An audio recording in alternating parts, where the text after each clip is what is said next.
a speeding bullet. If you only knew the power of the dark side. More powerful than a locomotive. Hulk! Smash! Able to leap tall buildings at a single bound.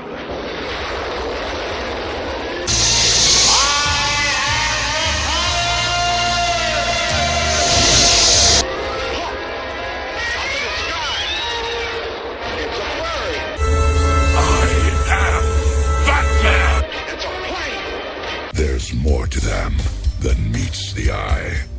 It's Superman!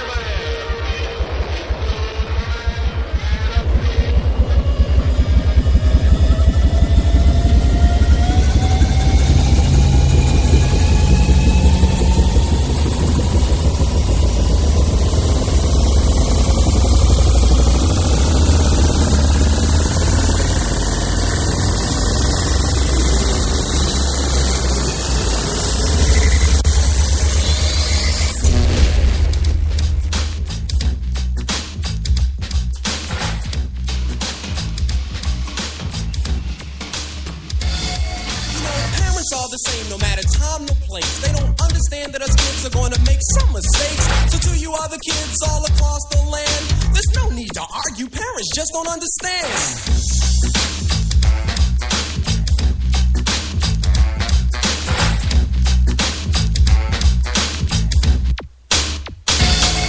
I remember one year my mom took me school shopping. It was me, my brother, my mom, my pop, and my little sister all hopped in the car. We headed downtown to the Gallery Mall. My mom started bugging with the clothes she chose. I didn't say nothing at first, I just turned to my nose. She said, "What's wrong? This shirt costs $20. I said, "Mom, the shirt is plaid with a butterfly collar." The next half hour was the same old thing. My mother buying me clothes from 1963, and then she lost her mind and did the ultimate. I asked her for Adidas and she bought me Zips. I said, "Mom, what are you doing? You ruined my rep." She said, "You're only 16. You don't have a rep yet." I said, "Mom, let's put these clothes back, please." She said, "No. You go to school to learn, not for a fashion show." I said, "This isn't shining out. Come on, Mom. I'm not Bowser. Mom, please put back the bell-bottom Brady Bunch trousers. But if you don't want to, I can live with that. But you gotta put back the double-knit reversible slacks." She wasn't with it. Everything stayed the same. Inevitably, the first day of school came. I thought I could get over. I tried to play sick, but my mom said, no way, forget it. There was nothing I could do. I tried to relax. I got dressed up in those ancient artifacts. And when I walked into school, it was just as I thought. The kids were cracking up, laughing at the clothes Mom bought. And those who weren't laughing still had a ball, because they were pointing and whispering as I walked down the hall. I got home and told my mom how my day went. She said, "If they were laughing, you don't need them, because they're not good friends." For the next 6 hours, I tried to explain to my mom that I was going to have to go through this about 200 more times. So to you other kids all across the land, there's no need to argue. Parents just don't understand.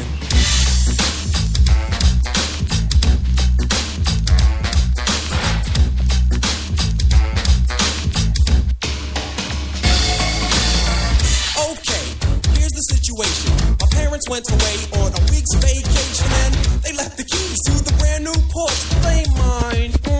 Well, of course not. I'll just take it for a little spin and maybe show it off to a couple of friends.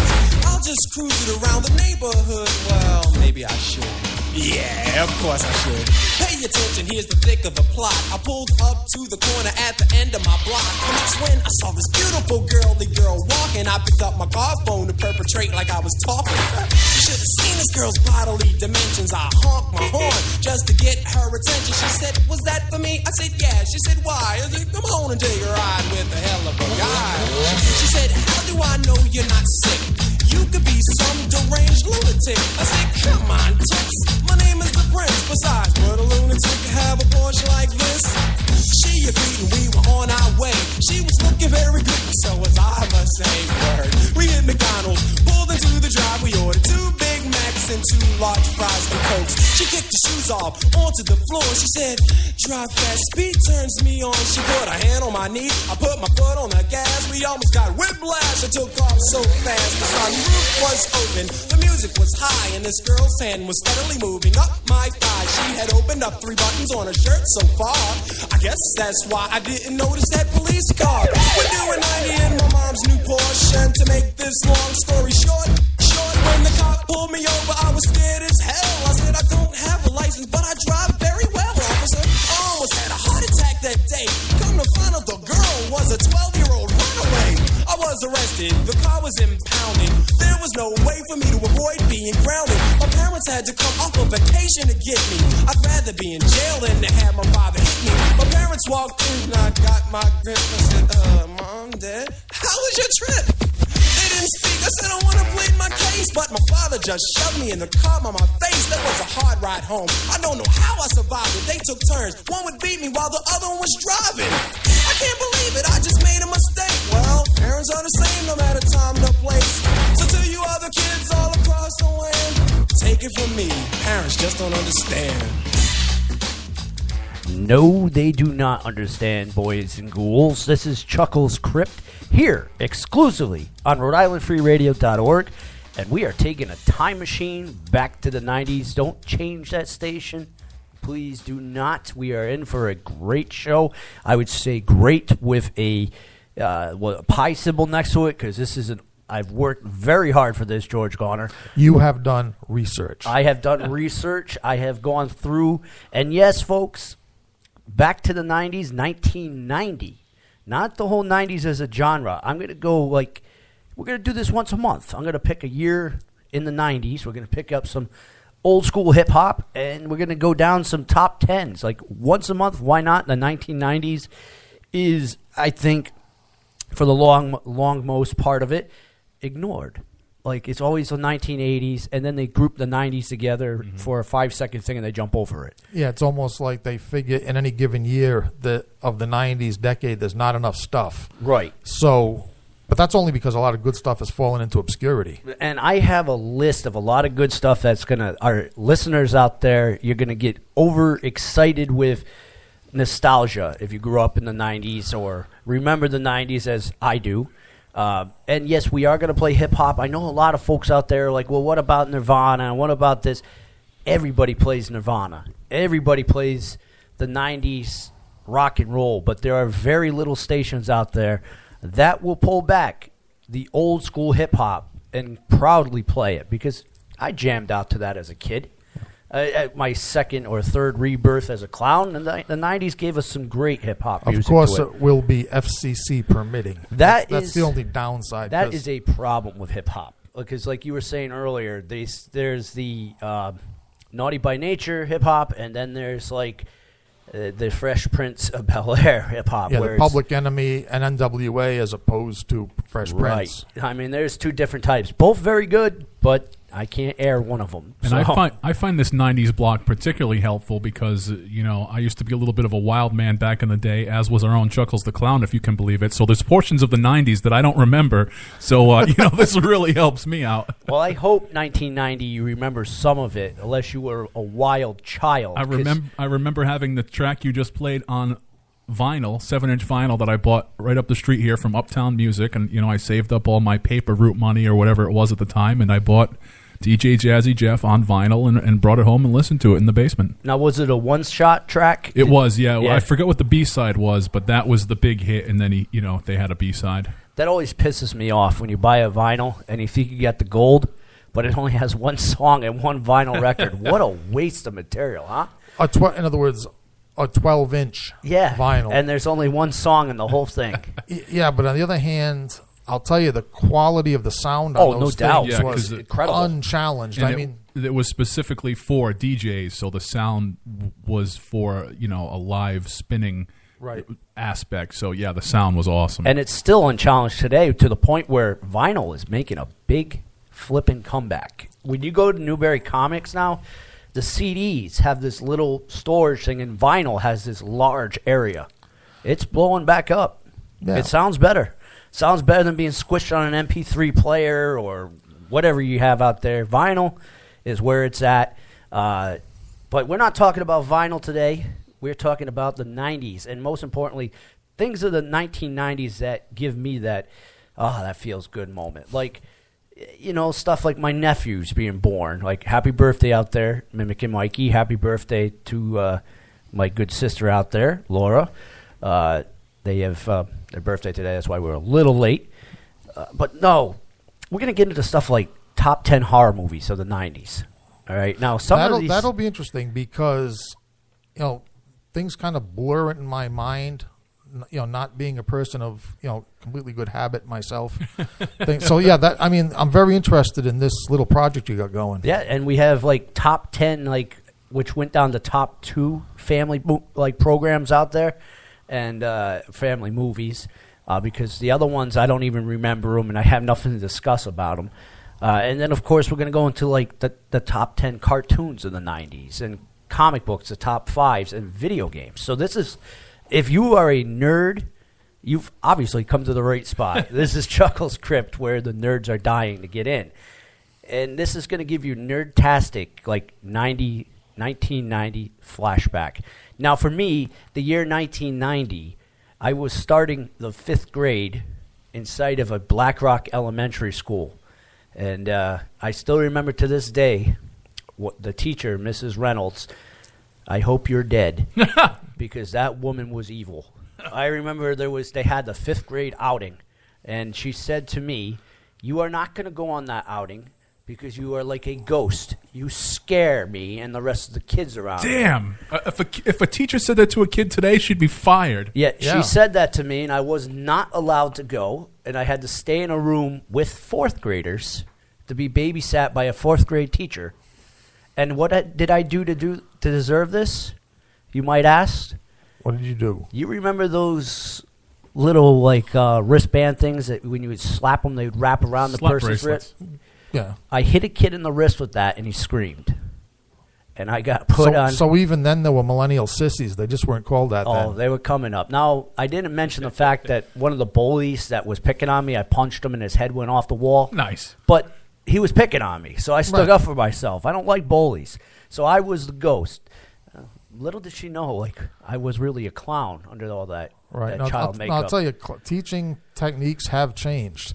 I mean, I remember it was only a decade earlier, and got into a fight with a kid at school, out in the schoolyard, he was bullying me. He was obviously, had to be like half a foot taller than me. There was no question about who was the bully. Unfortunately, he came out on the short end. I bloodied his nose. He was a mess. So he goes complaining to the teacher monitoring the playground, and he goes, he showed up, ran up to the teacher with a bloody nose and started whining about, I beat him up, and the teacher's only comment was, "You had it coming." Now, go in there and wash your face and clean up, both of you. Nowadays, you'd be arrested. Put in the back of a federal squad car. Suspended. Yep. Both of us would be in therapy. You need lawyers. Yep. Yeah. Or he would have hurt you to the point where you brought in a gun or something like that to school. You wouldn't have gone to fist fighting. Nope, it's not the same anymore. So let's start on. We'll eat our icing before we go into the cake. Why not? We're going to start with the top 10 horror movies of 1990, not the 90s, 1990. And we'll start on the bottom, and you're going to start getting shocked by this one, all right? So the first one we're going to go for is the movie Tremors. If you don't remember Tremors, that is one of my all-time favorites. Its break was 1990, and it was about a bunch of worms under the ground that would eat you if you stepped on the turf that they were in. Drag you underground. Yes. Whether you dragged cars underground, dragged people underground, tried to drag Kevin Bacon underground, but they couldn't quite get him. Gross side effects when you cut them up, and if they had smell-o-vision, all I can imagine is the smell, because we all did it, of torturing a worm when you burnt it. And I'll tell you, when that, and anyone that remembers that movie, when that creature fell over the cliff and burst at the bottom, that was great. That was some of the most repulsive innards of a burst monster I've ever seen in my life. Yeah. So let's go to number 9, The Exorcist 3. Holy shit. Those two films were both 1990. Yep. Two of my favorites. Exorcist 3, great movie. It Now, was, to be differentiated from Exorcist 2, Exorcist 2 sucked. and Exorcist 1 was good if you fast forward the first 15 minutes. No, I hated that first 15 minutes. the first 15 minutes was the mood setter. It was the sleep setter. I had to keep watching that movie over and over again until I found out there was this thing on the movie called the fast forward button. I could almost like say word for word what was going on for the first 15 minutes. Like I could not make it through it. So I had to fast forward it to the good stuff, which took, past 15 minutes. But The Exorcist 3, a little more high-tempoed and just as good as the first one. George C. Scott. Yeah. One of my favorite actors. So You're going to like this one. Clive Barker's Nightbreed. Vampires. No, Nightbreed wasn't vampires. Nightbreed was the Lost City out in the middle of nowhere. Good, very good movie. Yeah, and I'll tell you, as a matter of fact, that TerraCon that we just went to, one of the actors from Nightbreed was featured. And no one was at his table. And no one was at her table. Right, it was her. There's more people at our table. That was like that for pretty much everybody there. Right. Yeah, and actually, I liked the movie Nightbreed, and I didn't even give a damn if I went to her table because she was a minor character. It's like the symbiote. It's like outside of the suit. I really don't care where you are. If you were in the symbiote suit, I might have came over to you. But just you and like glasses, I don't know who the hell you are. Well, nor do I care. Well, the problem is that with the movie in question was 1990. The Cenobites of Hellraiser were from the 80s. Yep. Time does not stand still for those who portrayed these creatures. Well, she looked like one of the creatures. That's all I'm going to say. We'll go to number 7. And this one, I consider it a comedy, but it scared Nurse Misery, and I'm going to pick on her a little bit for this. Because she's not here, you coward. Yeah, and then she tried telling me, saying, like, I think I saw it, but then I got it out of her that she had actually never seen it. And I was like, wow, I can't believe that. And then I saw when this came out, and I'm like, well, I can believe it because the movie's been out for a while. And that's Arachnophobia. Oh, yeah. Another 1990, Arachnophobia. Another good one. Oh, that movie was great. And it did to people with spiders what Jaws did to people in the water. Yeah, that one was, and it was great because just like Ghostbusters, it was a serious horror movie, but with entertaining characters in it. Yeah, goofy characters. Goofy characters there. Well, John Goodman was the goofy character. In other words, he was a goofy character wandering among a serious story, which worked like that. The only problem I had with that movie, Arachnophobia, was they ran out of killer spiders of one species, so they made up killer spiders. Yeah, they basically put out a casting call for spiders, and they had everything in there from tarantulas to black widows. Everything. Everything went on the march. It was a good movie. Number 6, Tales from the Dark Side. The movie came out in 1990. That I thought was take it or leave it. It's just I didn't think there was anything. It's very much so like a Tales from the Crypt.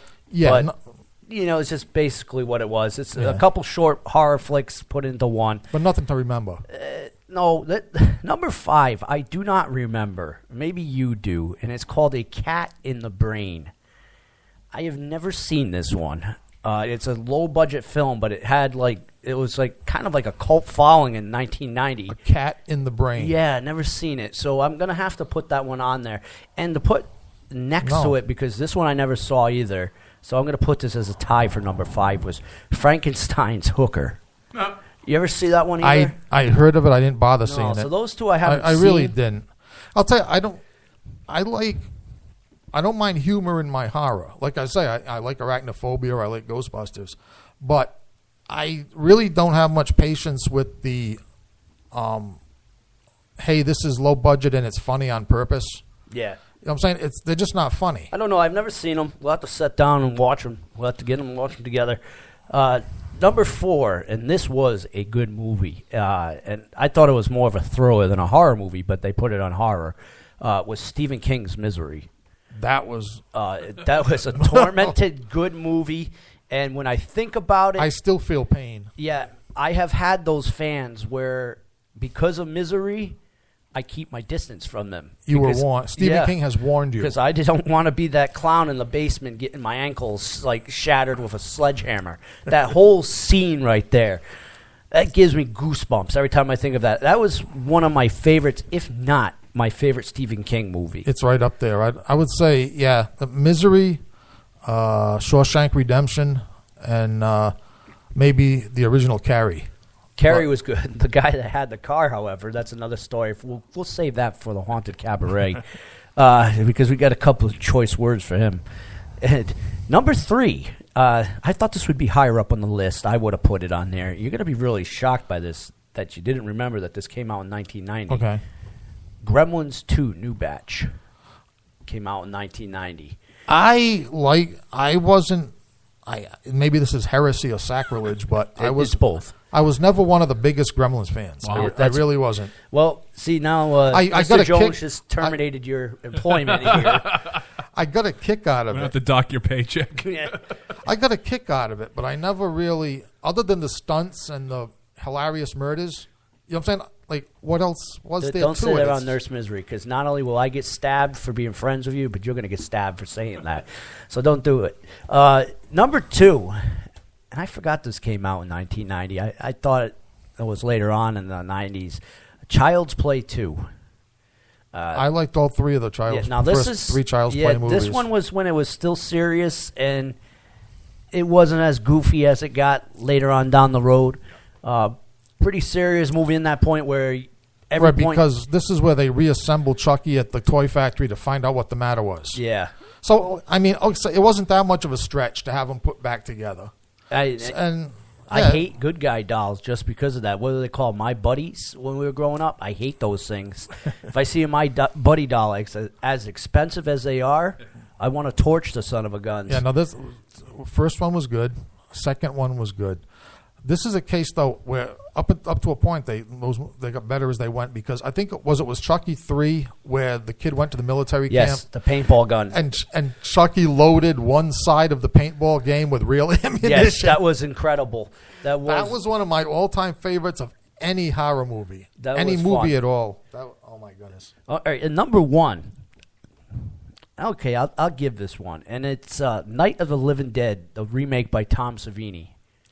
So that's It was a good movie. Was it better than Tremors? Was it better than Exorcist 3? No. By the way, this list of the top 10, right? Is this box office? Is this your personal favorite? This was a list. Which list is this? Got it off somebody's list off of the 1990s. So I'm just wondering if it's box office or No. if it can't be. It wasn't box office. It was top. It's just somebody's Yeah. top 10. Okay, because like I say, a lot of those belong there, but I would move them around. I Yeah. mean, to me, at the very top of the list would be Tremors and Exorcist 3, as far as like good movies. Well, if I had to pick, I definitely would put Arachnophobia on number 1 for the 90s because that was one of my favorite movies. I can't argue with you too much, but that'd be the top 3: Arachnophobia, Exorcist 3, and Tremors.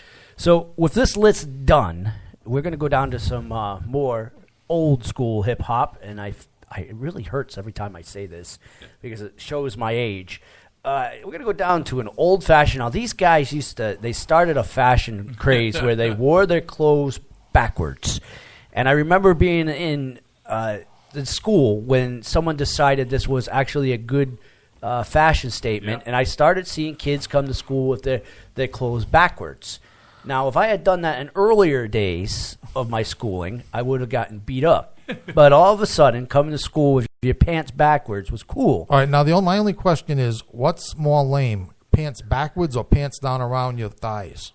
At least with pants down around your thighs, you can take a piss. Pants backwards sucks. I mean, who came up with that idea? So let's go down to it. These young gentlemen have definitely disappeared off the radar.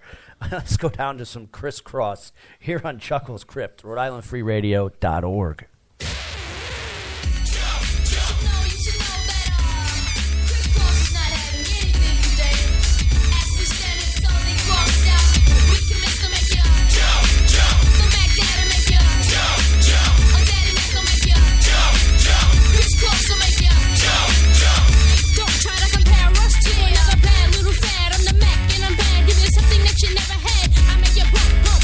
Shake your rump, 'cause I be kicking the flavor that makes you wanna jump.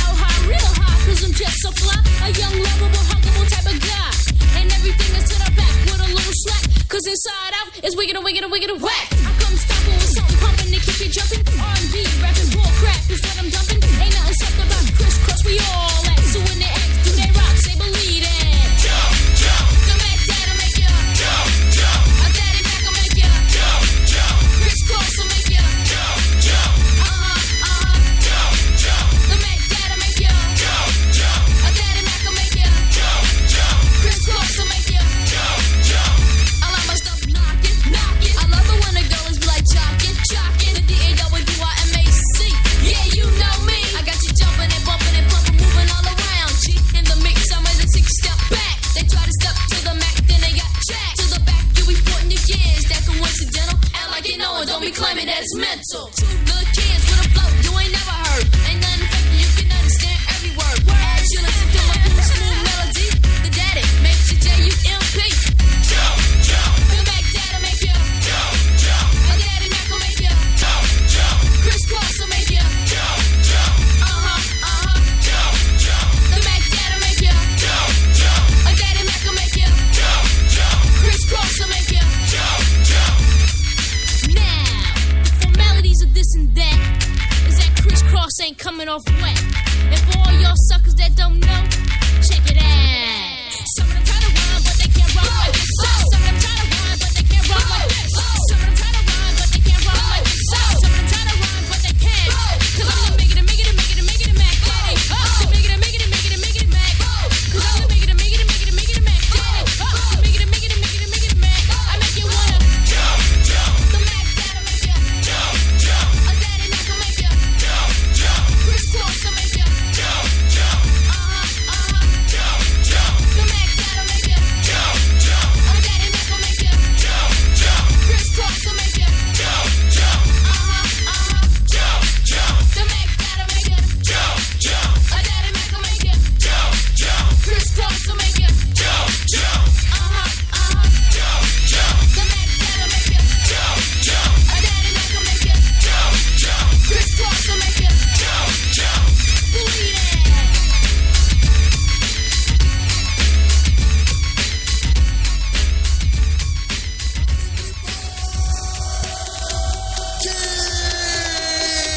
Tag team music in full effect.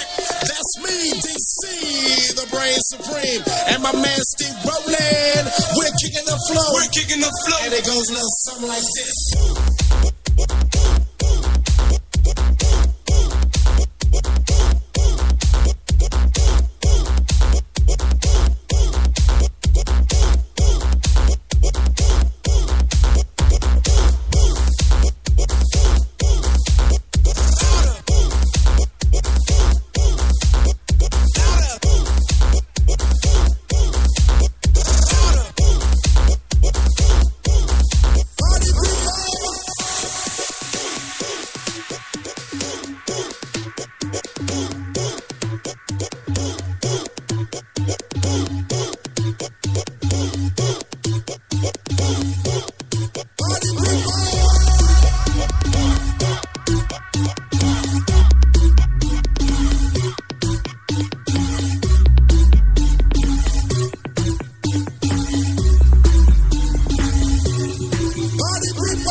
And it goes a little something like this. Tag team back again. Check your record, let's begin. Party on, party people, let me hear some noise. DC's in the house, jump, jump, rejoice. There's a party over here, a party over there. Wave your hands in the air, shake the dairy, yeah. Say 3 words when you get in dancing. Go, there it is, Hitman.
Doc.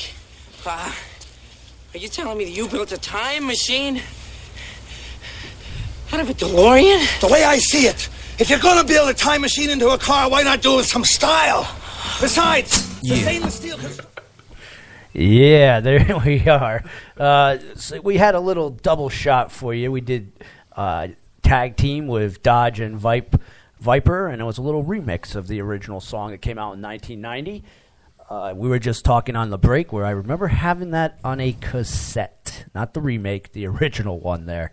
Boy, this is bringing back some old memories. And if you missed it, earlier we went over the top 10 horror movies, which if you did miss it, they can go back to the blog or back to, rifreeradio.org and pull down the listening to Especially, if you're catching us live, chances are you're going to be snowed into your home tomorrow. So why not listen to all 70-something episodes of Chuckle's Crypt? Why not? Or listen to my list and Make a pull day some of of it. these movies out and start watching them. Why not? So the next list we're going to go into is I'm going to mix in, because I only picked 2 of the family movies that I really liked, because the rest that they put up there I never saw, nor would I take the time to watch. Right, because family movies in general are just... Some of them are And then I mixed in some cartoons. Now, Tony Jones and myself and you are going to get excited for some of these cartoons, and maybe not so much for some of them. Hey, but, what do you got here? So let's put the 2 family movies that I put in there, top 2 for myself. 1990, Home Alone was a big break for Macaulay, right. And it still is to this day one of my favorite Christmas it is funny. movies. The countless abuse that those 2 stooges get inside the house, and they come back for a second one. It tells you how stupid they are. I tell you, I like the second movie better than the first. Oh, that was in New York City, right? Lost in New York City, yeah. Yeah, that one was good. They both were very good, and they make good Christmas movies. But Home Alone came out the Christmas of 1990. Now, the number 1 family movie that I'm going to put out there, because this is not only just a number 1 family movie, but this is like a huge inspiration to Chuckle's Crypt, and probably Tony Jones remembers this big time, and that is the Ninja Turtles. Oh, yeah. Teenage Mutant Ninja Turtles, Jim Henson's, came out in 1990, the movie. Now, the cartoon was already big, but the movie soared them even higher. And still to this day, I like Michael Bay's Ninja Turtles, whatever. Yeah, they're good. But you're never going to beat Jim Henson's Ninja Turtles. Not going to happen. That's still going to be in the top movie of mine, the top 5 of all time. And I will not forget that. Somewhere down the road, I'll have to put a blog up there about how I got my weapons taken away when I used to imitate the Ninja Turtles as a young clown. I knocked out quite a few people. So we'll go into the cartoons, and there's quite a bit up here. And some of these I remember really well, and then some I just remember some odd. Okay, now these like you say, premiered in 1990. All right, so number 10, Gravedale High. That was a pretty good cartoon. I had all like horror movie monsters inside of a high school. Number 9, Swamp Thing. Came out in the 90s, the cartoon. 1990, the cartoon. Don't even remember that. It's probably the remake, because I remember there being a 70s Swamp Thing as well. So this one, I think, is the remake. Number 8, Tom and Jerry Kids show, where they took the Tom and Jerry and they were violent as kids. Still would not be able to get away with that today.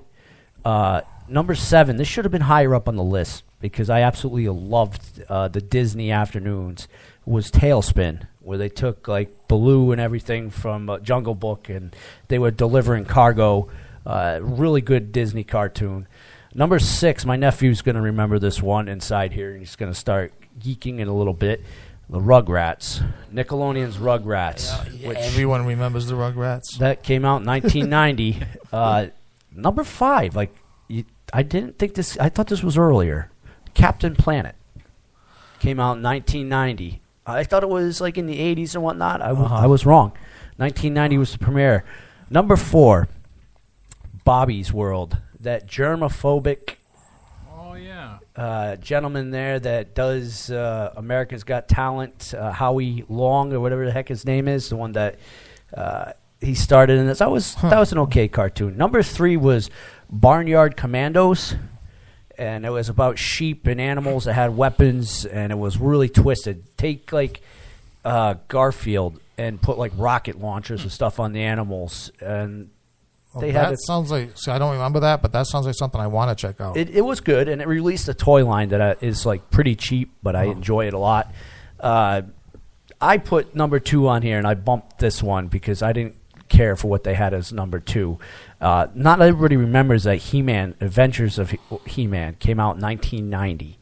And that was the one where he went into outer space. I don't remember. And that I don't remember at all. Well, it came out, and unfortunately it didn't do too well because it was competing with stuff like Ninja Turtles and all of that stuff that was out there. So it kind of got its butts kicked as far as the ratings. Because the franchise had already worn out its welcome.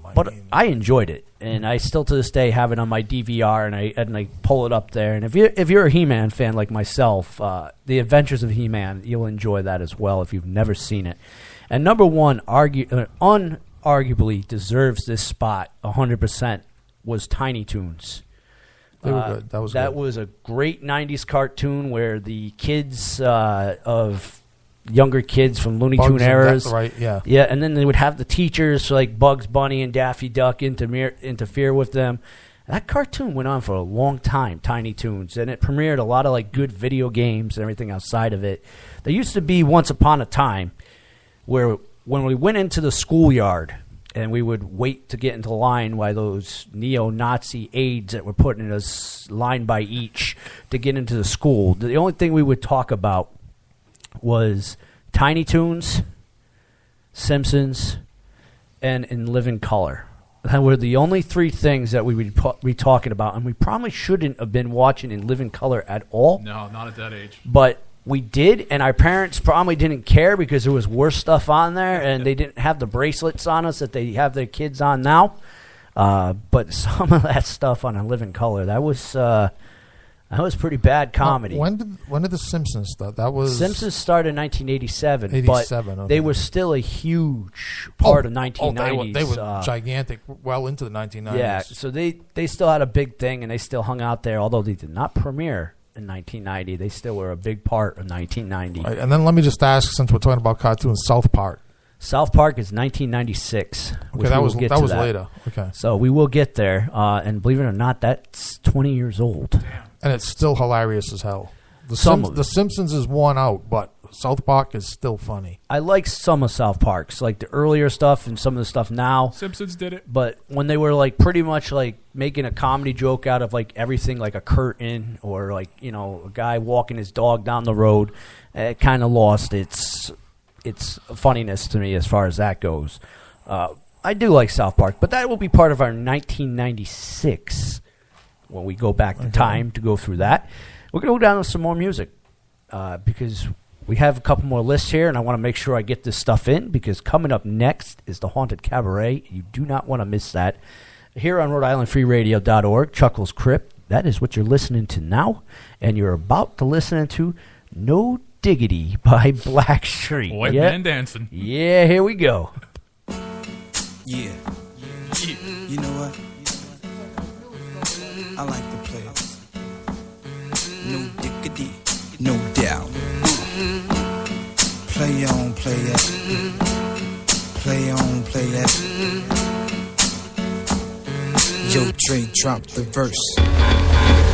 It's going down, face of Blackstreet. The homies got at me, collab creations. Bump like agony, no doubt. I put it down, never slouch. As long as my credit can vouch, a dog couldn't catch me. Tell me who could stop with Dre making moves, attracting honeys like a magnet, giving them orgasms with my mellow accent. Still moving this flavor with the homies Blackstreet and Teddy, the original rough shakers. Shutting it down, good lord. Baby got them open all over town.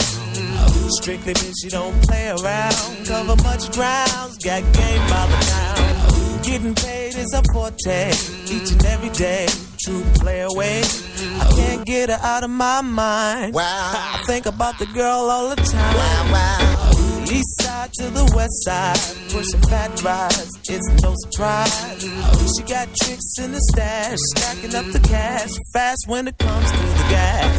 By no means average, it's on when she's she's got to have it.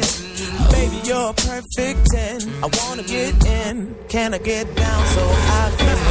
I like the way you work it. No diggity. I got to bag it up. Bag it up. I like the way you work it.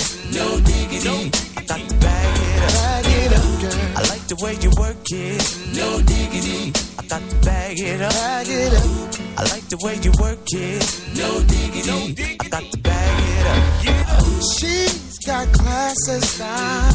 She knowledge by the pound. Baby, never act wild. Very low key on the profile. Catching feelings is a no. Let me tell you how it goes. Curves the word, spins the verb. Lovers it curves so freak what you heard. Rolling with the fatness. You don't even know what the half is. You got to pay to play just for shorty bang bang to look your way. I like the way you work it. Trump tight all day, every day. You're blowing my mind, maybe in time. Baby, I can get you in my ride. I like the way you work it. No diggity. I got to bag it up. Bag it up. I like the way you work it. No diggity. I got to bag it up. I like the way you work it. No diggity. I got to bag it up. Bag it up, babe. I like the way you work it. No diggity. I got to bag it up. Hey yo, hey yo, hey yo, hey yo. Hey yo, that girl looks good. Hey yo, hey yo, hey yo, hey yo. Play on, play on, play on. Hey yo, hey yo, hey yo, hey yo. You're my kind of girl. Hey yo, hey yo, hey yo, hey yo. That's my peeps, and we roll steep, flying first class from New York City to Blackstreet. What you know about me? Now the thing, Cartier wooded frame sported by my shorty. As for me, icy gleaming pinky diamond ring. We bees the baddest click up on this scene. Ain't you getting bored with these fake broads? How shows improves, no doubt. I've been thinking so. Please excuse if I come across rude. That's just me, and that's how a player's got to be. Stay kicking game with a capital G. Ask the peoples on my block, I'm as real as can be. Word is born. Faking moves never been my thing. So Teddy, pass the word to your nigga Chauncey. I'll be sending the call, let's say around 3:30. Queen Pen and Black Sheep. I like the way you work it. No diggity. I got to bag it up. I like the way you work it. No diggity. I got to bag it up. I like the way you work it. No diggity. I got to bag it up.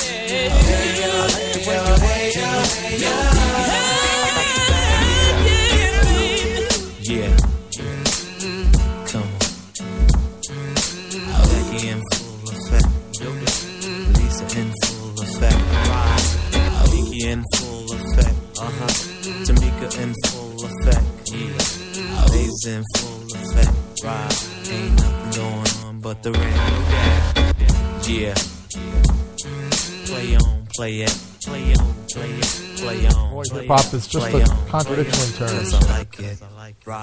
No diggity, no doubt. Only here on Chuckles Crypt. For a good reason. Yeah. And only once, I most sincerely hope. Well, we're not going to go back to 1990 again. The next time we go back will be 1990 isn't the issue. The issue is that we've gone back to suburban white boy hip hop. And we like it because we're here giving class and remembrance to the 1990 hip hop. Give class. This has class? Yes, it does. Only to a... And by the way, I do give you your props because only a despicably rotten clown on a level of evil, unprecedented in evil clowns would be doing this to the listening public. So I congratulate you. My listening public loves this. They're out there like, thank God for... Your listening public is putting guns to their heads right now, and your audience is going to diminish by about 30%.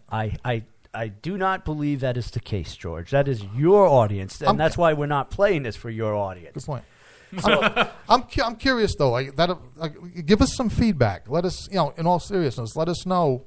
Yeah, because I'm going to do What do you this- guys think of this? I'm going to do it again in another month. I'm going to do 1991, and I'm going to do it again to you. Now, there's a threat up there with Al-Qaeda. We're doing it again. It's not a threat. It's a promise, because only here on Chuckles Crypt are we giving the old school hip-hop the light of day that it has not gotten in a long time. But we're going to get to these top 10 because we're running out of time real quickly. And I'm going to try to read them off as quick as possible. I think I'm going to save the toy one until another day because there's some good stories for that. Okay, what about going to the games? So we'll go into the top 10 video games, which, by the way, I can probably put it on the blog. I'll put up top 10 toys of the 90s for you guys and give you some good old-fashioned chuckle stories about stuff like Pogo Balls and Crocodile Mile, toys that would never pass the safety ratings today. But let's go to the top 10 video games in 1990. And most of these are Nintendos. Not a shocker. So number 10, Alien Shooter, which is for the Sega Genesis, was the only one to make the list from Sega. This one I do not agree with because this one was actually a piece of crap. And I don't know who put this on here because even the angry video game nerd would say this was bad. And this was Back to the Future 2 and 3 for the NES. That was a bad game. Like so many people probably blew that up with shotguns. Number 8, Chip and Dale's Rescue Rangers for the NES. Great game, pretty cheap to afford. The second one is probably about $300. This one you can pick up for $20. It's a cool platforming game. And it takes you back to when Chip and Dale's Rescue Rangers gives Tony and I great memories. Star Tropics, which is kind of like Zelda, but with different spaces to it. And that's an NES as well. Number 6, Castle of Illusions by the Super NES. And that's Mickey's Castle of Illusions, just in case. The Art of Racing for the Super NES was number 5. This was the only one that was out there. And that was Chrysalis by the SNK, which, by the way, if your parents can afford an SNK video game system back then, they were rich. No diggity. Because even now, that machine is expensive, and the cartridges are $100 to $200 a piece. Yeah. So that tells you that that thing was still expensive, because I don't remember any of my friends owning an SNK system at all. So let's go to number 3. Final Fantasy III for the Nintendo. Mm-hmm. Number 2, Dr. Mario for the Super Nintendo. And number 1, because in 1990 the most popular toy was released, and that was the Super Nintendo. So the number 1 for video games was Super Mario World. Mm-hmm. And that's so. Take it off the top 10 in the 90s, Nintendo buried like everything. Yeah, for good reason though, because Sega. The reason Sega, couldn't measure up, and then you had Atari with that Jaguar thing. What all those competitors, lost out at was Nintendo was fun. Yeah. In other words, the game platform, the world that they created. In other words, you knew it was Nintendo. And it was, I miss it. I mean, like this, like all these, their video game approach now is to get as much realism as possible. You want the fun stuff. That was a universe of itself. Well, George, they have these things called Retrons. Go pick yourself one up. It plugs in the television, you'll never go to work. I'm not in this. Well, that's why I haven't bought a new video game system in years. I'll tell you, I became aware of my dawning addiction. You became aware of your almost deadly Danism. Yes, and it was Nintendo. It's like when I played Godzilla, the Nintendo Godzilla game, 24 hours straight until I won. Wow, 24 hours straight, and that was. Did you pee in a litter box? I think. No, see, it was a dawning addiction, so I was able to tear myself away to go to the bathroom, and I think I got a couple of snacks. Oh, that's good. So, right, but I'll tell you, but that's it. Like, saying when that happened, I said to myself, no, what a flippin' headache you must have had, because I can't play a game more than like 3 hours without getting a headache from watching the screen too much. Oh, my eyes would dry. Yeah, I mean, I love video games, but that's the thing. I can't, between my anxiety and like the screen. I can't sit there more than like 3 hours. I have to take breaks from it. So that's why it takes me a lot longer to beat games than most people. Yeah, but see, that's the thing. It's like I was able, you know, in other words, I guess maybe because of my really good imagination or whatever, I was able to immerse myself in that Nintendo world to the extent where I was in it. So it was like virtual reality without virtual reality. It's like it got dangerous. Before we go into our last song, and I describe what's coming up next on Chuckles Crypt, let's do the top 5 comic books, because this is Chuckles Crypt, and we should talk mention about comics. comic books. Yeah. Now, these are very big in the comic world, and 1990 was huge as far as comics going. Number 5 was Daredevil #1, the reboot, which gave life to Daredevil again. Number 4, Robot Fighter by Valiant, which Valiant was basically DC's adult comic books. Good series. Number 3, the reboot of X-Men as we know them now, with the blue and yellow outfits, with Wolverine being in it. Number 2, Spawn. Number 1 came out, and that's all we can say. Number 1, The Death of Wolverine, came out in 1990, the original. And the other thing that 1990 led up to, which was issue number 75, don't ask me how I remember this, of Superman, would lead up to the death of Superman. Yeah, so I'm surprised that, now, obviously, this isn't a Chuckles the Clown list because this wouldn't be your preferred order. Well, I mean, obviously. No, I would have put Spawn number 1. I was just going to say, I would have liked that better, but I was rushing to finish it, but I did finish it. And just like I finished that, we have finished Chuckles Crypt back to 1990. And I know George is like, thank God, but my listeners out there I was fascinated except for the white boy hip-hop. Well, you're going to get one more. You're going to get one more tonight, maybe 2 more. One more kick to the groin. Go ahead. You're going to get one more, and only here on Chuckles Crypt, Rhode Island Free Radio. But at least I have SpongeBob to look forward to. Yeah, where you hear MC Hammers. You can't touch this. But before we go out to that, he might hit us up for his share of the revenue on playing this song. When next we come back, we're going to do something new on Chuckles Crypt. We're going to pair up some comic book fighters. And like I've done in my blogs, I'm going to put some short stories in there. And you, the listeners, will get the end. You will tell me who you think is going to be the winner. So next time we come into this, to stay green with the curse of St. Patrick's Day, not the blessing because it's a curse, Green Lantern is going to face the Incredible Hulk. And we're going to have a short story with that, how it would come up to be. And then you, the listeners, you'll tell me who's going to win this fight.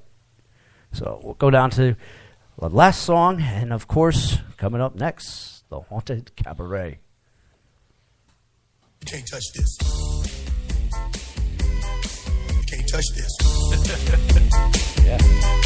You can't touch this. Can't touch this.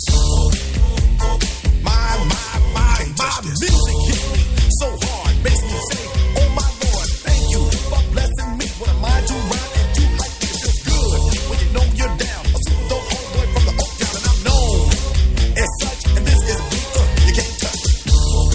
I told you, homeboy, you can't touch this. Yeah, that's how we living, and you know you can't touch this. Look in my eyes, man, you can't touch this. Yo, let me bust the funky lyrics. Fresh new kicks and bands, you got it like that. Now you know you want to dance, so move out of your seat and get a fire girl and catch this beat while it's rolling. Hold on, pump a little bit and let them know what's going on like that. Like that. Pull a little bit just to fall on back, let them know that you're too much. And this is a beat they can't touch. Yo, I told you can't touch this. Why you standing there, man? You can't touch this. Yo, sound the bell. School is in, sucker. You can't touch this. Give me a song or rhythm, making them sweat. That's what I'm giving them now. They know. You talk about the hammer, you're talking about a show that's hype and tight. Singles are slang, so fast, I'm a whiteboard tape. To learn what's it gonna take in the 90s to burn the charts. Legit. Either work hard or you might as well quit. That's the word because you know you can't touch this. You can't touch this. Break it down.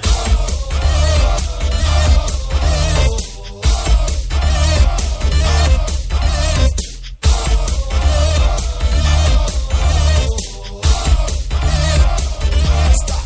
Hammer time. Go with the flow.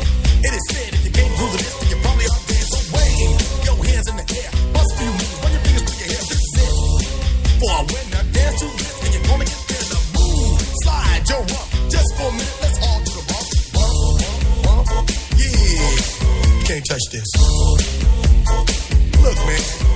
can't touch this. You better get hype, boy, cause you know you can't touch this. Ring the bell, school's back in. Break it down.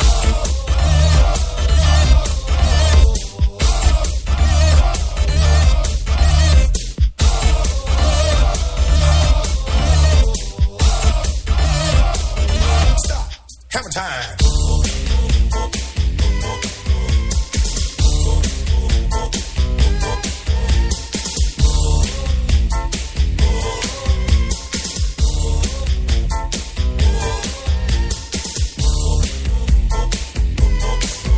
Touch this. You can't touch this. You can't touch this. Break it down.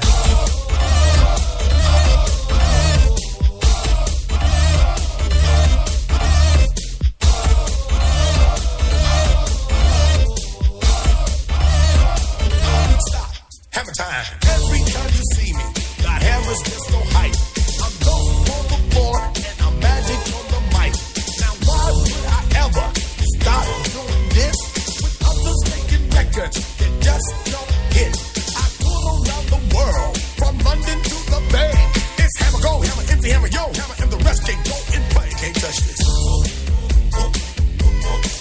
Can't touch this. You can't touch this. Yeah. You can't touch this.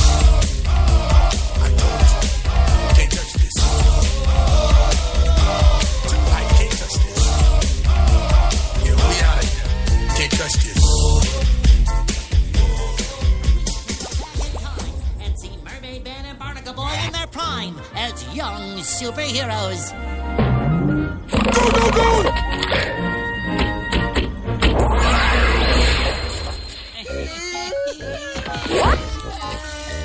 Change our diapers!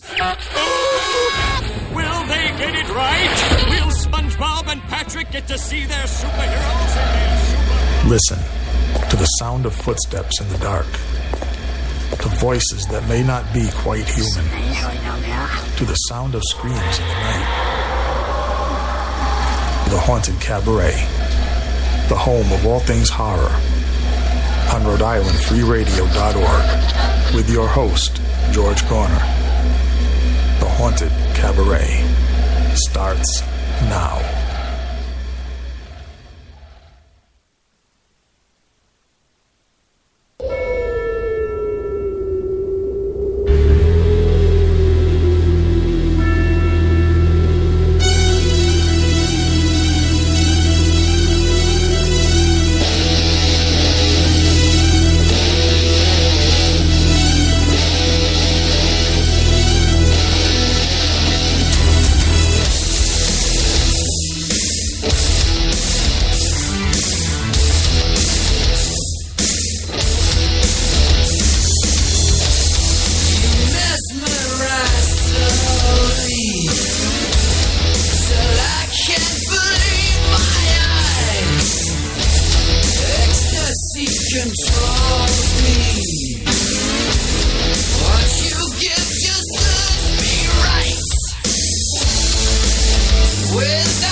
right. That was Judas Priest, Touch of Evil, off my very favorite Judas Priest album, Painkiller, from, by coincidence, 1990. And I say by coincidence because we just finished an episode of Chuckles Crypt wherein the great year of 1990 was discussed. And Chuckles, that was unplanned. Yeah, I like it. It was unplanned, but yeah, fits right in. Probably, if you're compiling a list of music of 1990, that I think would be the best metal album. I could have done a metal one, but I think 1990s metal and rock, like I said, it's overdone. It's, well, in terms of, yeah, like we were talking about under the music, yeah, as far as the grunge and stuff, as far as the Seattle stuff, that's overdone, yeah. Very much so. The metal, I'm not so sure, because, like I say, you don't hear the metal talked about that much. The grunge, definitely. Yeah, well, the metal had its foot in the ground, but grunge pretty much, like, it overcast metal. It did. In a raw, and our friend Paul is going to be flipping out right now because he hates grunge rock. He hates it with a passion, but it did what it was supposed to do, and it revitalized rock and roll again. Yep. Yeah, it did its job. And it, unfortunately, stuff like hair bands and metal, they suffered. Well, that was only their own fault, because if the quality of 80s hair band, whatever you want to call it, to me, things like Poison and Def Leppard, that's not metal. I mean, it's hair band. I guess we call it hair band metal. I don't know what else you call it. Glam. Yeah, glam, hair band, whatever. By 1990, the hair band thing had run its course, to me. I mean, I know there's fanatics like our buddy Adam Eyrig that swears that it's still alive to this day. It is at casinos around the country. Yeah. It is. Casinos. For $19.99 a ticket. Town fairs. You too can Old see. Home Day. Yeah. And a couple of the best bands of that era, of that genre, have persevered. I mean, I've been to see Def Leppard a couple of times. They're a good band. They put on a good show. No argument there. Another one that I thought was buried in the dust of oblivion, but apparently it's not. My brother tells me that the band Kix, K-I-X. Yeah, they're coming back around. Yeah, but they've never really been gone. I mean, it was about 5 years ago that my brother saw Kix at the Mohegan Sun Casino. Apparently, they didn't know that Kix was still kicking either. Yeah. Because they booked them in the Wolf Den, and apparently the whole casino floor was packed with 3,000 people. Wow. Yeah. that was unsuspected. Yeah, so so there are a few, and I guess the reason is that just like Def Leppard, Kix stuck to what they do, and they're still doing it. So more power to them. But for the most part, yeah, the Poisons of the world. I mean, they only had one video and one song in them in the first place. I mean, really, when it comes right down to it. So, but that's what let grunge run rampant. Exactly. There was two types of rock that ran rapid in the 90s. Grunge and the mixture of rock and rap.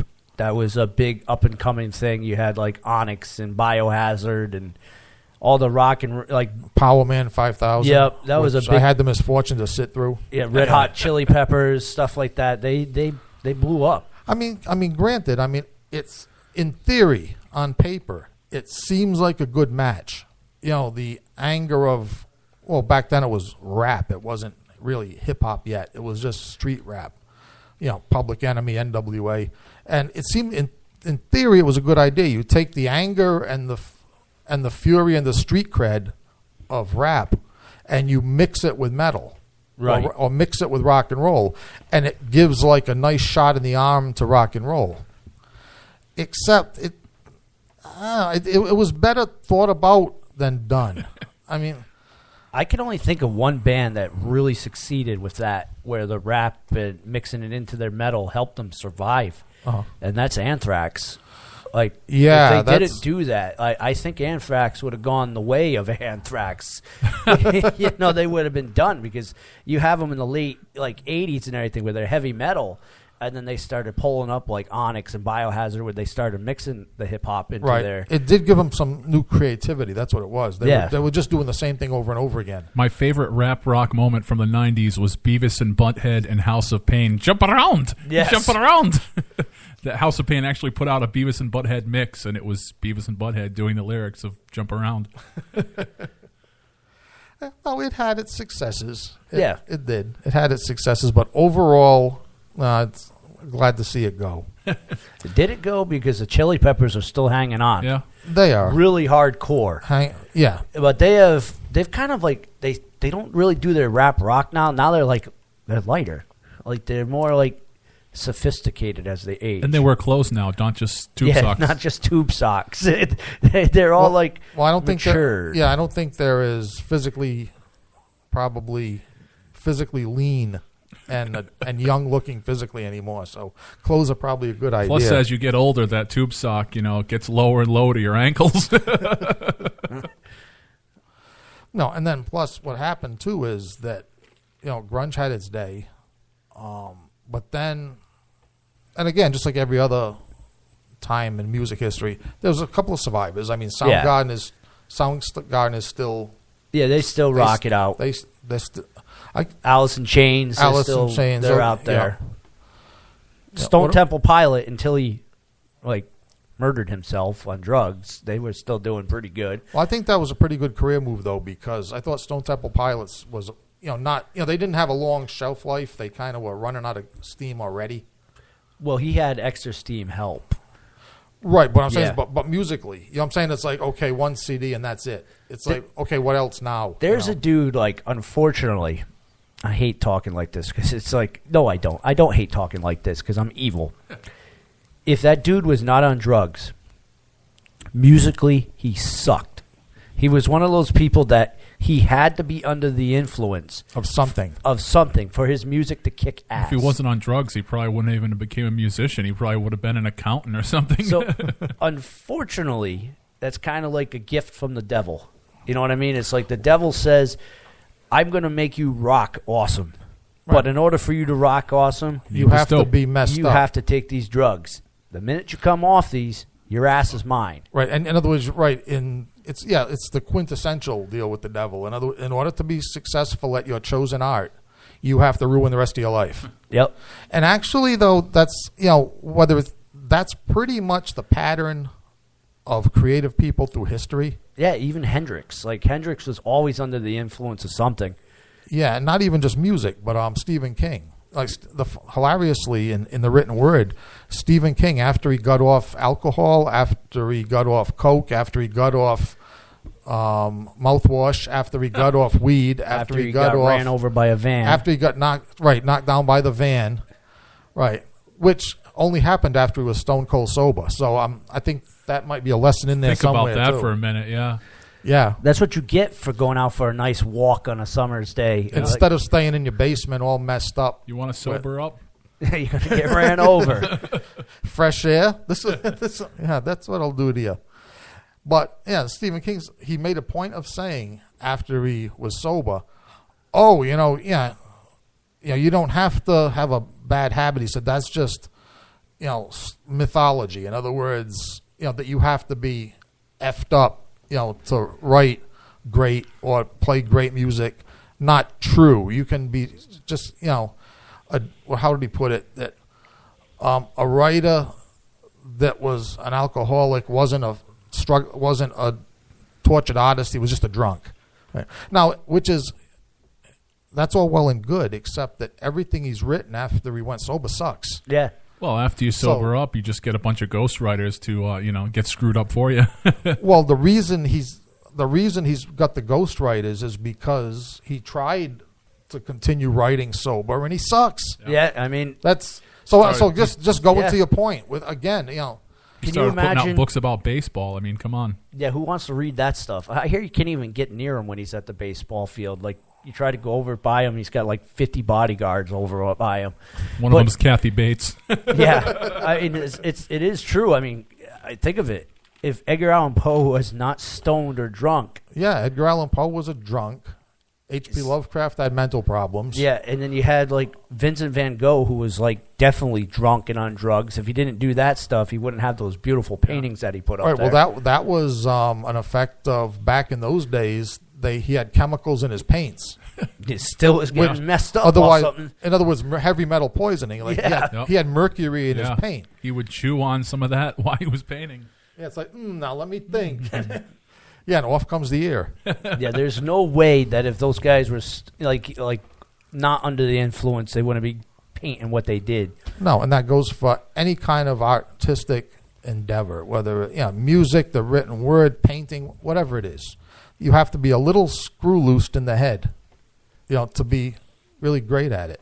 I mean, even our favorite artist, Alice Cooper, he's not under the influence now. No. But if he didn't take that step when he was under the influence, we wouldn't have gotten such great songs, such great stage performances from him. Right, if he wasn't a mess. Right.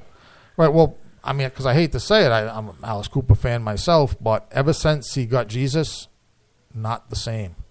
Well, I mean, he goes through the motions. Yeah. But there's a big difference between his later music and, say, $1 Billion Babies. You know what I'm saying? Like, now he couldn't write $1 Billion Babies. He couldn't write something that sick anymore. Yeah, like, probably not. Because his conscience wouldn't let him do it now.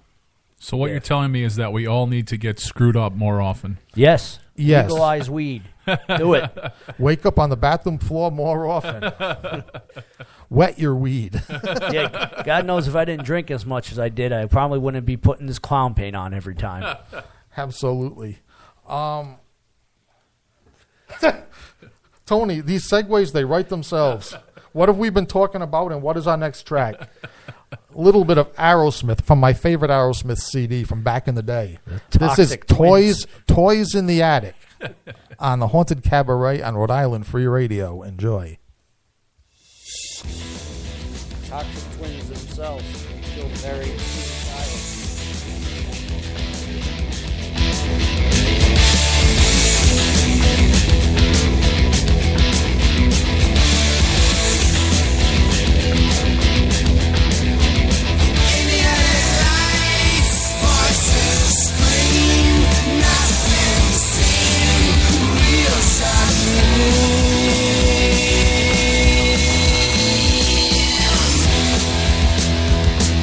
Leave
right, that was Aerosmith, Toys in the Attic, an unlooked for segue from our conversation.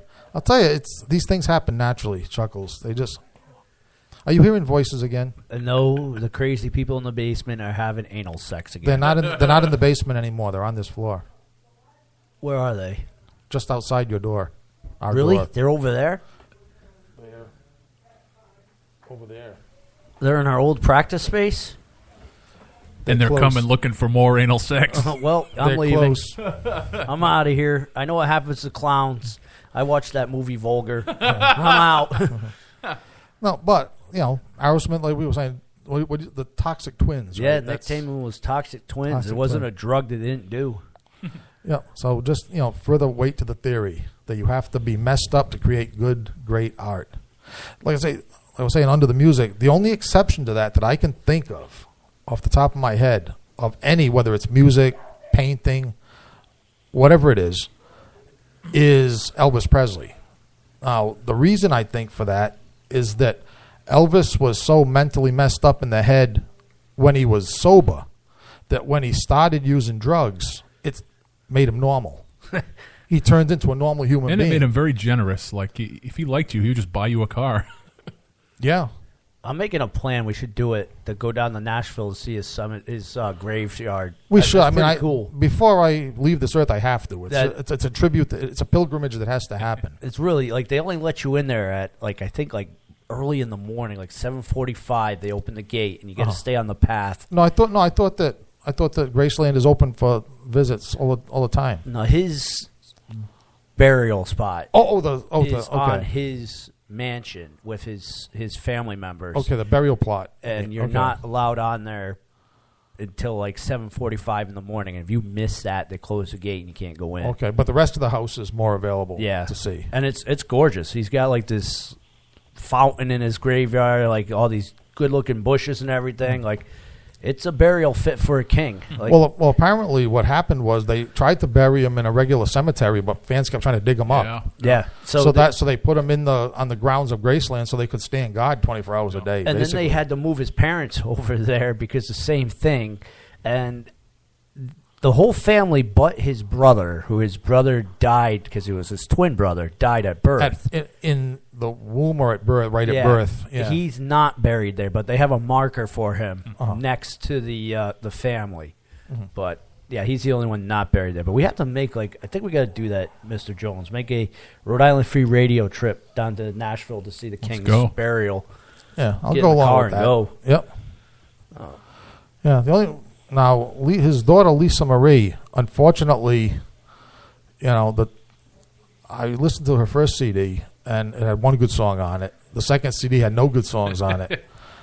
She tries, but the apple fell too far from the tree apparently. And she's out on the B-level touring circuit, right? Playing like smaller rooms at casinos and things Yeah. like that. I Yeah, think she came through Cranston fairly recently. Yeah, she played at the what's the name of that Park Cinema? The Yeah. Park Cinema, the Reform Movie Theater. Yeah, which is fine. I mean, if you're playing Yeah. small venues because you don't have a mass audience, that's fine. Except that she just doesn't have. I mean, there's something really wrong here. I don't know what happened because let's Maybe see. it's going to skip a gen. She can't sing. She can't dance. Now, and how did this happen? I mean, she's Elvis Presley's daughter. She was married to Michael Jackson. I mean, but she can't sing and she can't dance. Maybe that's why Michael divorced her in the first place. Possibly. You can't sing or dance. I'm out of here. He moonwalked his way right out that door. Yeah, he wanted to be in the proximity of the king's DNA. Yeah. But it just wasn't happening. Nope, it didn't. No. So unfortunately about that. But hey, we got to make it a point to go down there. Yeah, I think we do pay tribute to the king and get kicked out. Wonder if they'll let me down there in my clown gear. On the premises? Probably not. Probably get shot. I don't think on the premises.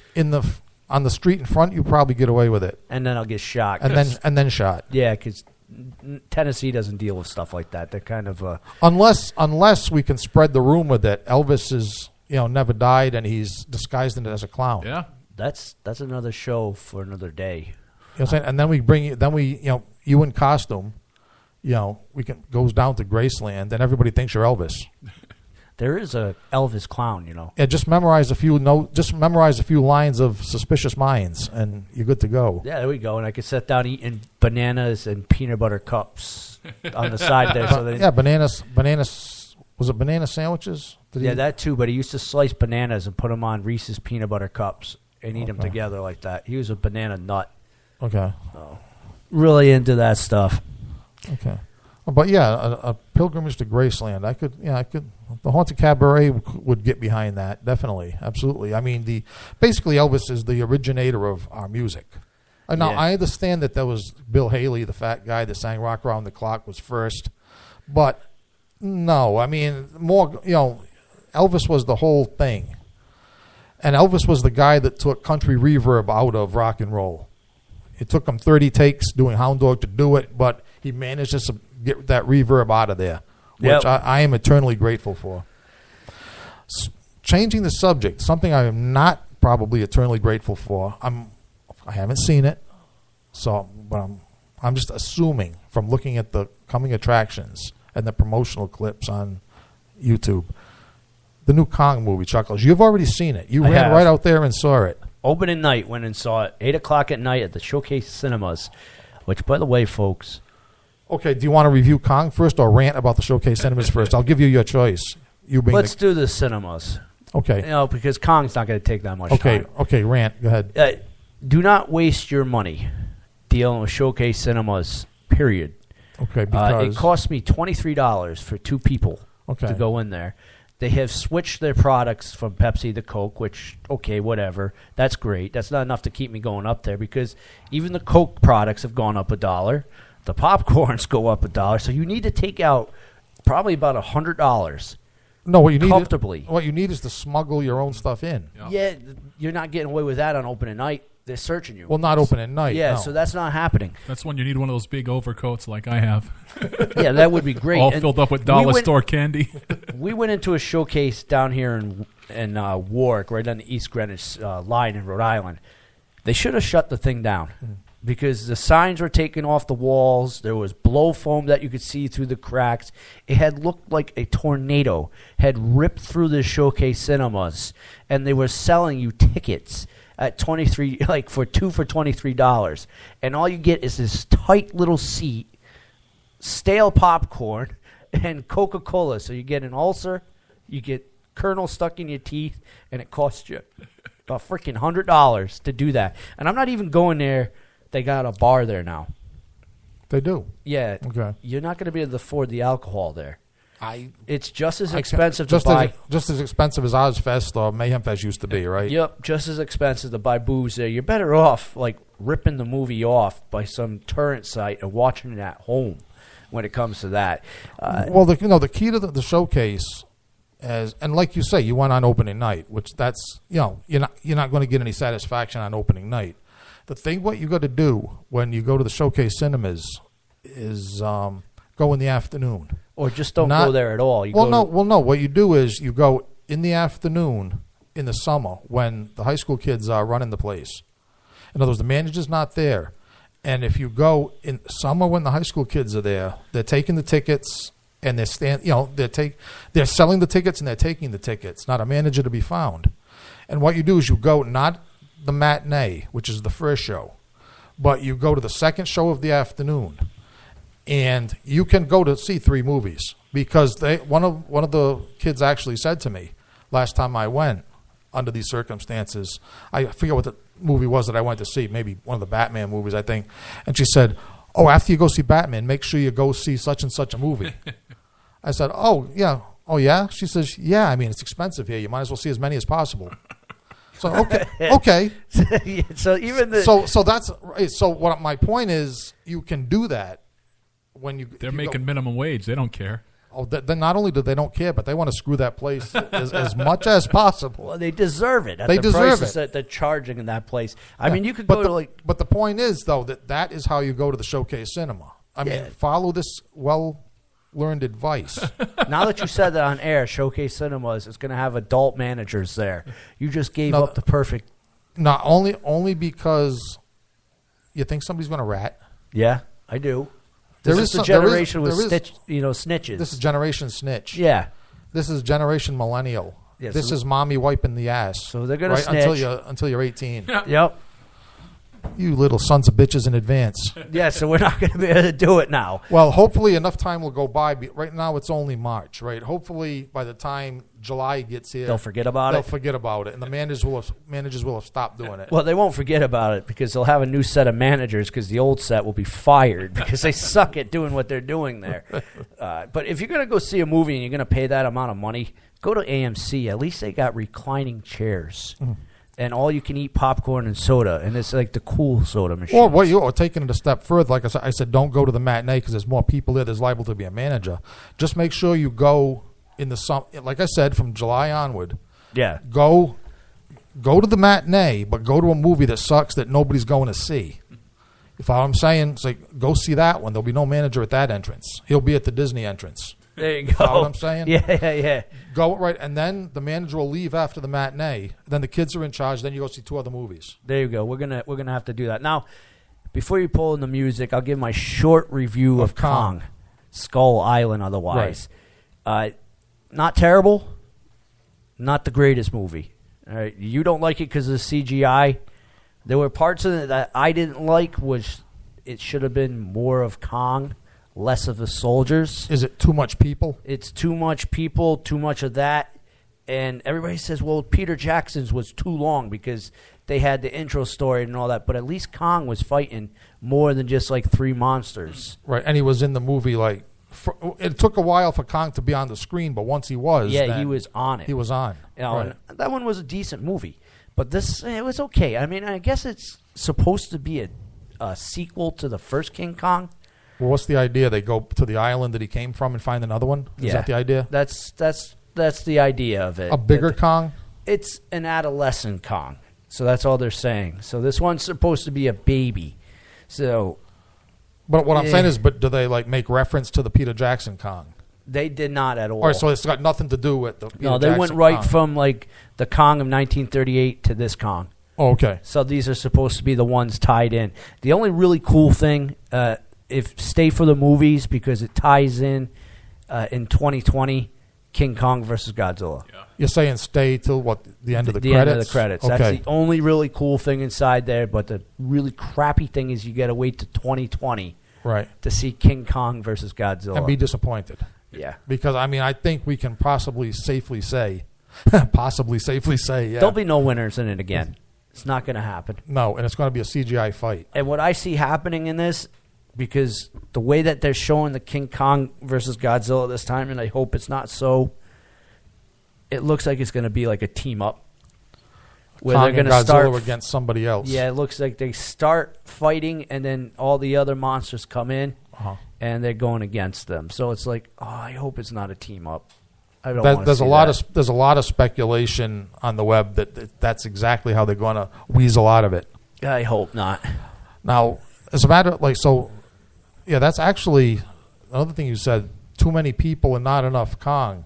That sounds like the last Godzilla movie, the last American Godzilla movie. Yeah, very similar. Godzilla was on the screen with the other monsters for 10 minutes, and there was all these crap with the soldiers. Yeah. Come to think of it, sounds the same thing. It's the same director, so it's the same thing. I mean, Same director as Godzilla? there was was Really? only like a couple monsters that were in there. Like, Wait, but I'm saying, but I you're think saying it's the same guy. The same guy. Yeah, I'm not 100% sure, but I think it is. And they only had like a couple monsters. Like they had the typical giant squid. So it was a giant squid. Calamari. Yeah, and this skull creature. They had the terror birds, but they were small. And that was it. So no dinosaurs. No, they tease it. They have this stupid large, looks like something from Babe and the Blue Ox, like bison, that rises out of the water. It's huge, but in Kong's thing, it looks like a slipper. Right. But that was it. And it doesn't fight that thing. So basically, it's like the crappy 2000, or rather the crappy 1976 Kong. Yeah, I mean, the only like cool fight is the beginning with when the soldiers come in, and the last fight. Otherwise, it was like a snooze fest. Like if you were going there, it's not a snooze fest. If you were going there thinking it's going to be a typical King Kong where he's going to kick the crap out of a bunch of monsters on that island, You're going to be disappointed. And that's like how we were complaining. Well, I was complaining, and you agreed with me that that's how they partially ruined the Godzilla. Is Godzilla didn't. When you go see a movie with a famous actor, famous monster in it, you expect certain things. Yep. And like creativity is not encouraged.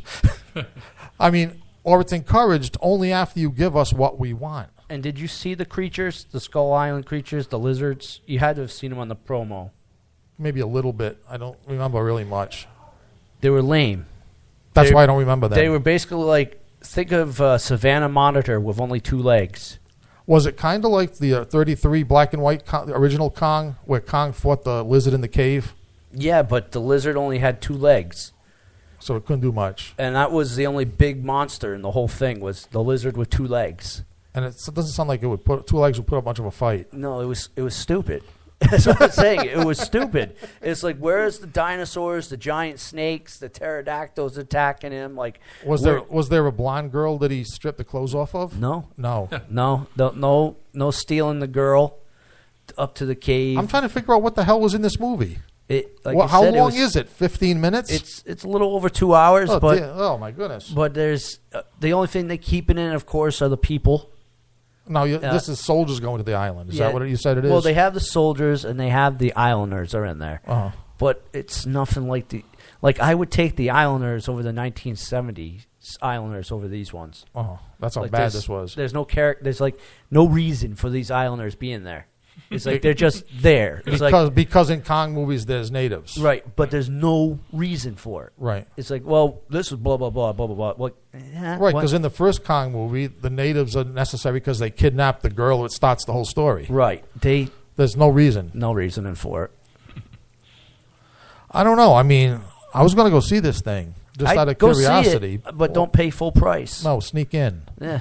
Do what you got to do. Go see something else. It's. I can see it being in the box office for maybe another 3 weeks until something bigger knocks it out. It was number 1 over the weekend too, so that'll give it a little bit of a push. Yeah, but unless enough people think it sucks. Just saw it out of curiosity. Well, right. In other words, if enough people think it sucks, the big weekend I could see will kill it from going forward. Yeah, I could see this weekend coming up. The big movie's going to be Power Rangers. All right, so Kong will be cut in half at least. It's going to get destroyed. Okay. I mean, I haven't even seen it, and I'm ready to criticize it. All right, let's get back to the music. Let's go with Strange Ways off the second Kiss album. Back when pretty much everybody except the 2 guys in this room thought Kiss was still cool. We're on the Haunted Cabaret on Rhode Island Free Radio.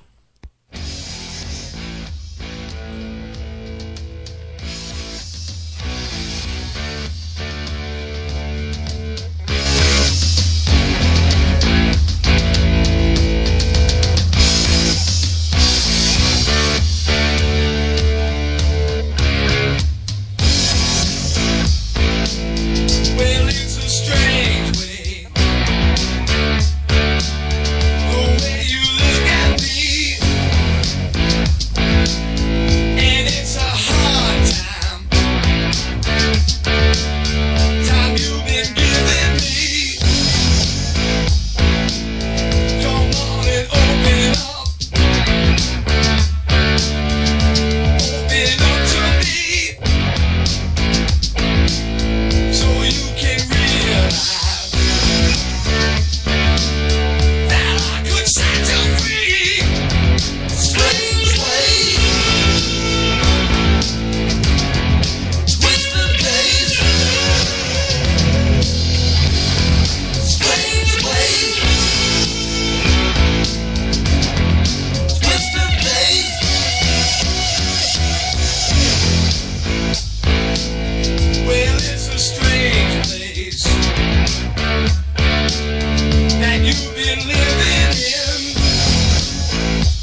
that was Strange Ways. And believe you me, we have some strange things going on in this building as we speak. It's always.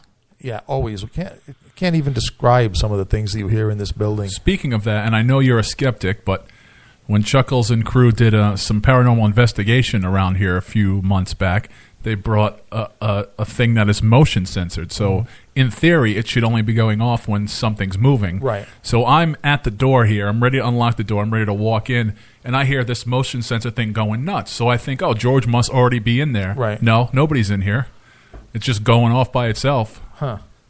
Well, you're going to have to give me that story when we put together the video for this. You know, that. So keep that in there. Because we didn't catch that thing going off last time. I'll leave out the part where I peed my pants. No, you got to to keep that part in there. If I told you some of the stuff I got in this factory, you wouldn't be coming back. Let's put it There'd that be way. a for rent sign hanging in the window. You would not be coming back. No, we'd be charging extra rent. No, we'd be subletting the sublet. We will be coming back to do a part 2 in here. We've Good. already been told that the second half of the factory, we can go inside that before they start building it up and putting other stuff in it. And it wasn't that they necessarily didn't want you to go in the second half of the factory. It's the fact that there's big open holes up there. Yeah. Right. So they didn't want you to just like fall through a hole. Right. You can descend into the depths in the most literal way. And especially with the 2 skulls that I had with me that I'll just say like they're numbskulls. They would have fell through the floor. Well, one of them would have got stuck in the hole, so that would have been fine. Speaking of numbskulls, over this past weekend, I went to a yard sale. The guy was advertising a bunch of books he wanted to get rid of, so I went to check it out, and I got to talking to him. And is there something in the air that everybody wants to be a demonologist? He said, because I told him, okay, you got any, looking at his books, I said, any like horror, science fiction, fantasy. So anyway, we got into a conversation about it, and it comes to pass that he's interested in, he wants to learn about demonology. He goes, he's asking me the best way to do it. Like, how do you best way to go learn about demonology? I said, well, show an unhealthy interest in the demons, and they'll show up and kill you. I mean, you can learn about it that way. Yeah. Then Tony does. Did you say that Providence College has a course in demonology, or was that somewhere else? Supposedly they do, they don't, and then there's a certain area because it's there's regular students and there are students there for seminary. They're becoming priests, right? And so I guess that is part of the curriculum for the priests, but. Right, so basically, they have a course in demonology whenever the demon hasn't done away with the instructor. It always confused me, right? You would go to talk to a preacher, and they would tell you demons, this stuff doesn't exist. But yet they have what preachers. But yet they have a course that they're teaching and at the about Vatican, this. yeah. It's like, what is it? Well, according to it depends what preacher. Like I was, this guy was asking me, well. I said, well, I can give you a real good course as like in a secular, way. I said, as a skeptic, I said I can, I can teach you like as a scholarly, just. Well, I said, it seems to me that you got 2 choices here. 1, demons are real. 2, they're not. If they're not real, then who cares?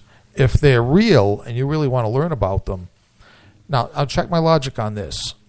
I said the only thing that would prevent you from being basically killed by the demons is if you enter into the vocation of demonology from a pure motive.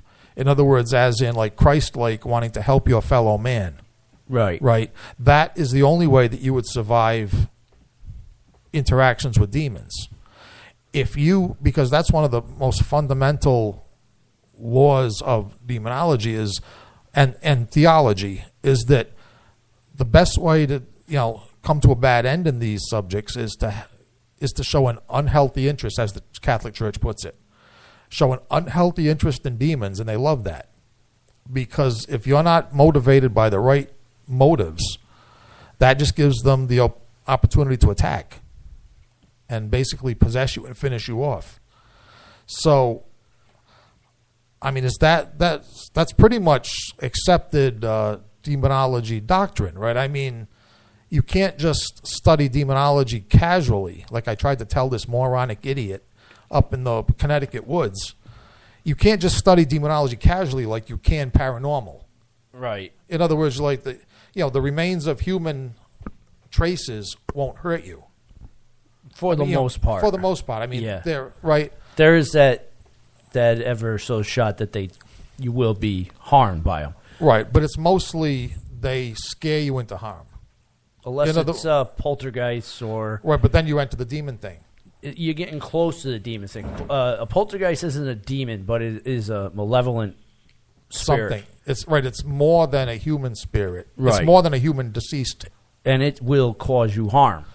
Right. It's kind of like maybe a subcategory of non-human. Right. Well, like you said, normally it's just something that's going to scare you. Unless you get that ever so popular ghost that's throwing stuff across the room at you that isn't a poltergeist. Right, but like you said, that's a poltergeist. Yeah. In other words, so that's another subcat. Like I think even in, isn't it amazing the ground we cover on the Haunted Cabaret? We've gone from King Kong on Skull Island to theology. Yeah, it even makes up for the fact that I had to sit through some Kiss. Yeah, but even I believe even Catholic theology, the basic doctrine says that there's room for how would I say this? A class of spirits that are not demonic, but they were never human. Like there's a subcategory of spirit or entity, right, that's existed since the beginning. And there's even references to it in the book of Genesis when it said the sons of God went into the daughters of man and had children by them. And so there was always this in-between, this intermediate range of spirits. Again, right. A professional theologian or priest would be able to explain this a little better. But there was always this subcategory of spirits, and I think maybe that's what the poltergeist is. Could be. So again, dangerous. So human ghosts, not dangerous. Poltergeists, dangerous if they hit you in the head with a lamp, kind of like Hillary bumping a lamp off Bill Clinton's head when he screwed Monica. Yeah. So poltergeists, dangerous. Demons will kill you. Also, what is it with living in the backwoods of Connecticut and wanting to be a demonologist? Probably the past 6 demonologists I've bumped into are from the backwoods of Connecticut. Well, all I know is water. Well, it's the well water. It's got to be. I'll tell you, go for a ride up there, and you might answer your own question. I won't say it's exactly H.P. Lovecraft country, but you drive around those back roads, even around Killingly, and as soon as you get into the woods of Connecticut, the backwoods of Connecticut, it's a little, backwater of time there, a little, frozen in time, a little time out from civilization, and you don't quite hear the banjo playing.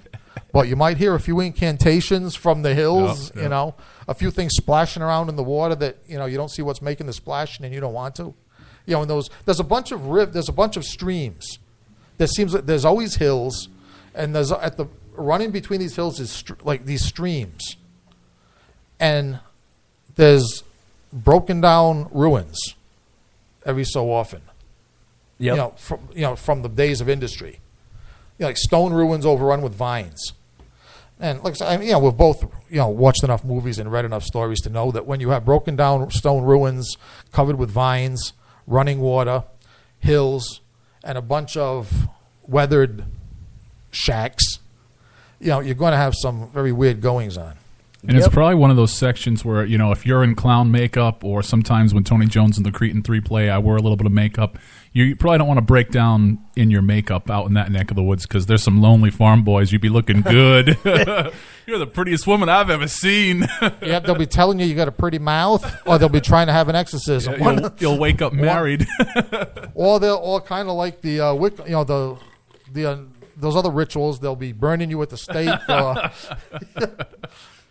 Tying you to an altar in no time flat. You're not from around here, are you? No, Tony Jones, you won't wake up on the bathroom floor. You'll wake up on a stone altar as the guest of honor. Hey, as I mentioned on Facebook yesterday, this reward for Bigfoot thing is really making me nervous. It's really making me think about staying clean shaven and what times I leave the house.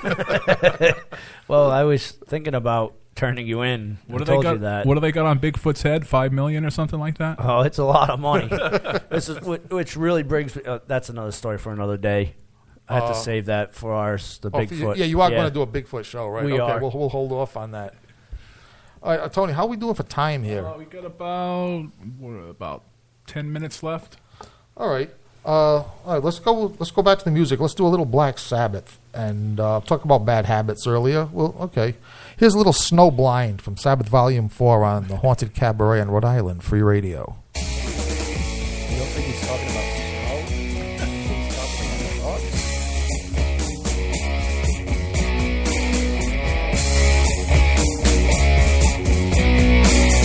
What you get and what you see, things that don't come easily. Feeling happy in my pain, icicles within my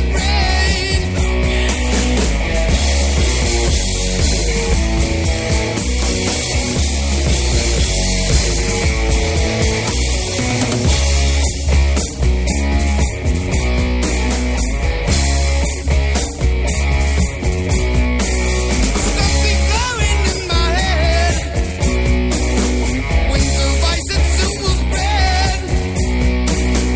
There's to feed my very soul, makes me happy, makes me cold.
Let the winter sunshine on,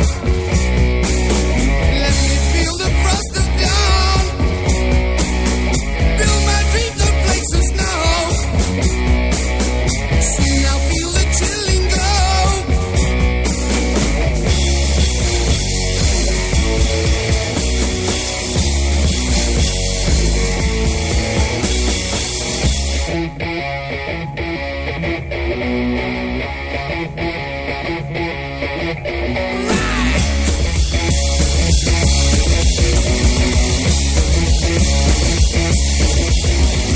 Don't you think I know what I'm doing? Don't tell me that it's doing me wrong. You're the one that's really the loser. This is where I feel I belong.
That was Snowblind off Sabbath Volume 4 here on the Haunted Cabaret.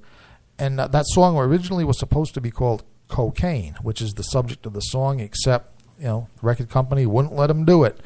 I guess it, would take a couple more years, and you had to be Eric Clapton, to get your song called Cocaine, coming from a major record producer. But good song anyway. And the first time I heard that, I was so young, I didn't know what cocaine was. So I had no idea what that song was about. All I know is that when Ozzy says, "My eyes are blind, but I can see," it scared the hell out of me. I was at an impressionable age, too young to be supposed to be listening to such things. Right. But it worked. Great thing was, my mother was very protective when it came to letting me watch horror movies. Like, she wouldn't let me watch a horror movie. I wasn't allowed to go see The Exorcist or anything, which I guess, what 7-year-old kid was. But, when it came to reading and music, she wasn't so protective. I mean, she let me read H.P. Lovecraft, and she let me listen to... You were reading. It was a good thing. I was reading. It was and it was local culture because, Lovecraft came from Rhode Island. And as far as listening to music, that was a nice new thing for me to be interested in. So, of course, naturally, I went to the album that was black with, demonic crosses on it. I mean, what's more natural than to go from H.P. Lovecraft to Black Sabbath? You know what? We're going to wrap this up now because we got one more song on the playlist. And if we get to this song, we will have accomplished everything we set out to do this week, which might be a first. Wow. So, and especially because it's the Smithereens. I mean, we want to get this on there. Or as I like to call it, getting laid music. There you go. There you go. And also, this Hand of Glory is the Smithereens track we're going to play. And it also brings to mind the Stephen King classic story, The Mangler. Oh, good story. In which, you read that, Chuckles? Yes, I did. Yeah, and it's the ingredient Hand of Glory, which brings the demon and the Mangler to life. So, this one's for Stephen King and everyone else that wants to be a demonologist that's stupid enough to want to be one. Okay, so from the Haunted Cabaret, this is George Gorner, Chuckles, Tony behind the board there, saying see you next time. This is the Smithereens, Hand of Glory on the Haunted Cabaret on Rhode Island Free Radio. Nighty-night.